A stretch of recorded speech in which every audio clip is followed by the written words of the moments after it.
É impossível a gente falar de voltar ao primeiro amor ou viver o primeiro amor de Deus se nós não falarmos de amor e perdão verdadeiros.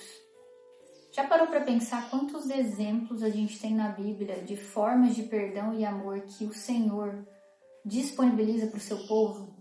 Formas de refazer a aliança, e tantas vezes o povo acaba indo por outros caminhos, erra, eles voltam, Deus perdoa de novo. Muito comum isso na nossa vida também. Lá em João, no capítulo 3, versículo 16, a Bíblia diz assim: porque Deus tanto amou o mundo que deu seu Filho unigênito para que todo o que nele crer não pereça, mas tenha a vida eterna. Em 1 João 4,10 diz: nisto consiste o amor, não em que nós tenhamos amado a Deus, mas em que Ele nos amou e enviou o seu Filho como propiciação pelos nossos pecados. E lá em Salmos 86,5 diz: tu és bondoso e perdoador, Senhor rico em graça para com todos os que te invocam. Desde o princípio, o Senhor nos criou para relacionamento. Lá, quando Ele criou Adão e Eva no Jardim do Éden, Ele buscava relacionamento próximo com o homem. E ao mesmo tempo, Ele também nos criou para relacionamento no geral. A gente está sempre falando, conversando com as pessoas no próprio jardim. Deus viu que não era bom que o homem estivesse só e criou Eva para ele. Mas relacionamento geralmente gera alguns atritos, algumas discussões. E aí entra o momento em que a gente precisa praticar o nosso amor verdadeiro e o nosso perdão verdadeiro. Mas antes de falar até do que a gente pratica, eu gostaria de focar primeiro em falar como Deus nos ama e nos perdoa em todo o tempo, como Ele abre um caminho para a gente se achegar até Ele.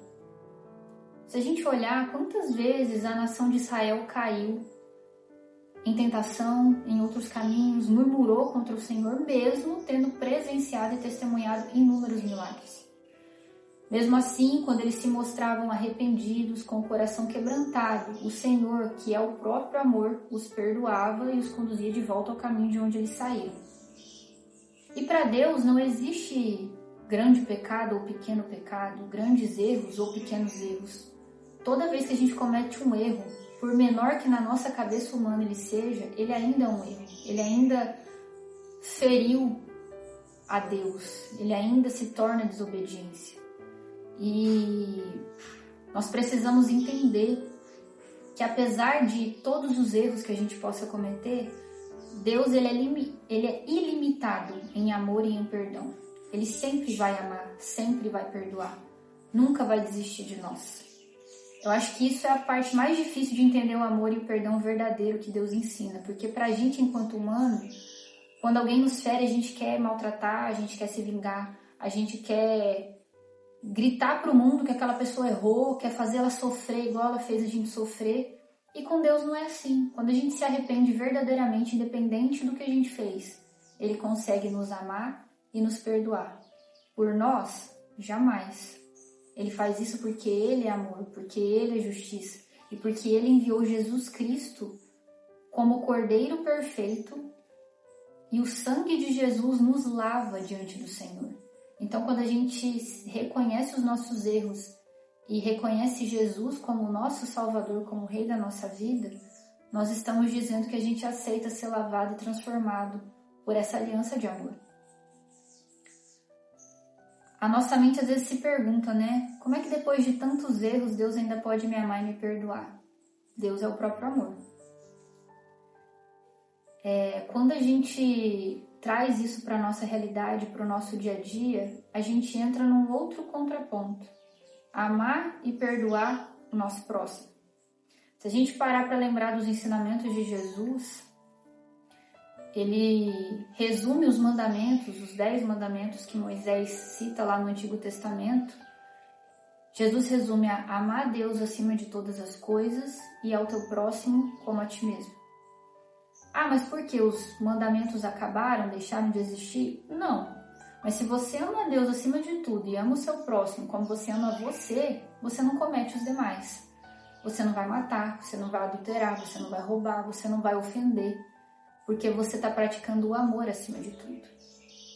E está praticando, consequentemente, a obediência ao que Deus espera que você faça corretamente.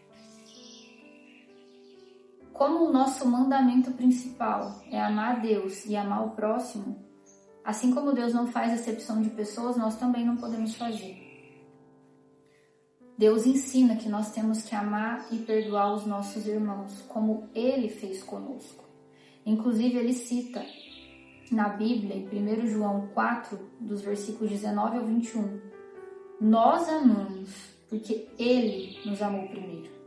Se alguém afirmar, eu amo a Deus, mas odiar o seu irmão, é mentiroso. Pois quem não ama o seu irmão, a quem vê, não pode amar a Deus a quem não vê. Ele nos deu esse mandamento, quem ama a Deus, ame também o seu irmão. E tem um outro texto lá em Mateus, no capítulo 6, dos versículos 14 e 15, que diz: pois se perdoarem as ofensas uns dos outros, o Pai Celestial também perdoará vocês. Mas se não perdoarem uns aos outros, o Pai Celestial não perdoará as ofensas de vocês. E se você quer que eu reforce mais ainda a importância do perdão ao seu próximo, Mateus 5, dos versículos 23 ao 24 diz: portanto, se você estiver apresentando sua oferta diante do altar e ali se lembrar de que o seu irmão tem algo contra você, deixe a sua oferta ali diante do altar e vá primeiro reconciliar-se com o seu irmão. Depois volte e apresente a sua oferta. De nada vale uma oferta em bens, uma oferta em dinheiro, se a gente não tiver ofertas também em atitude. Deus, ele busca corações quebrantados diante dele. E quando você perdoa quem te ofendeu, você está mostrando para Deus que você entendeu o real significado do amor e do perdão que Deus derramou sobre a nossa vida. Eu volto a repetir, se o Senhor não faz acepção de pessoas, nós, enquanto filhos dele, não podemos também fazer. Nós somos perdoados diante de Deus se também liberamos o perdão àqueles que nos ofendem aqui na terra.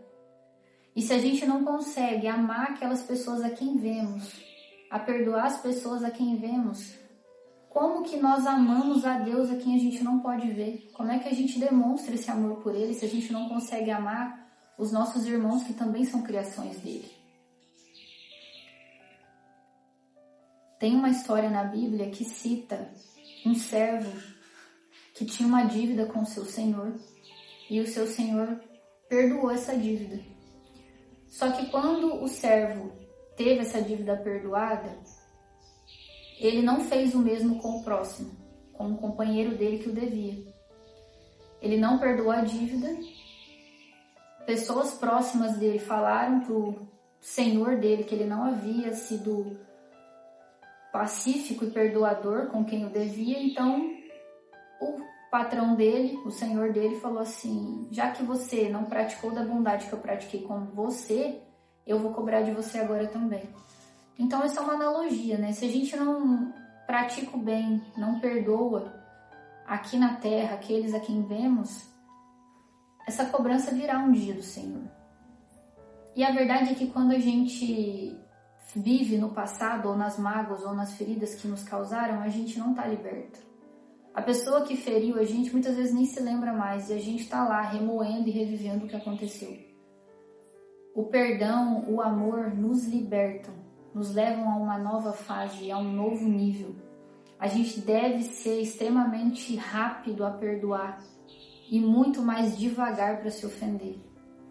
Nós sabemos quem luta por nós. Se alguém te ofendeu e ainda assim não te pediu perdão, entregue para Deus. Não tente fazer vingança com as próprias mãos. O Senhor tudo vê. E como a própria Bíblia diz, tudo que o homem plantar, ele também vai colher. Então, se alguém plantou algo na sua vida que não te agradou, Deus está vendo. A colheita vai vir e não é você que tem que fazer ela acontecer. O Senhor sabe de todas as coisas. Livre o seu coração do mal. Livre seu coração do peso, de rancores, de mágoas, de ódio. Se você parar para pensar, isso só faz mal a gente mesmo, não a quem nos ofendeu. Eu espero que, ao ver essa mensagem, você reflita em quão poderoso é liberar em amor perdão verdadeiros para as pessoas. Assim como o Senhor que está no céu fez isso conosco, que a gente tenha o coração aberto, o coração puro o suficiente para amar e perdoar como Ele nos ensinou e transmitir através da nossa vida todo o amor que Ele mesmo nos dá diariamente, que a nossa vida reflita a imagem de Deus, que as pessoas olhem para nós e digam: este é verdadeiramente um filho do Senhor. Que Deus te abençoe.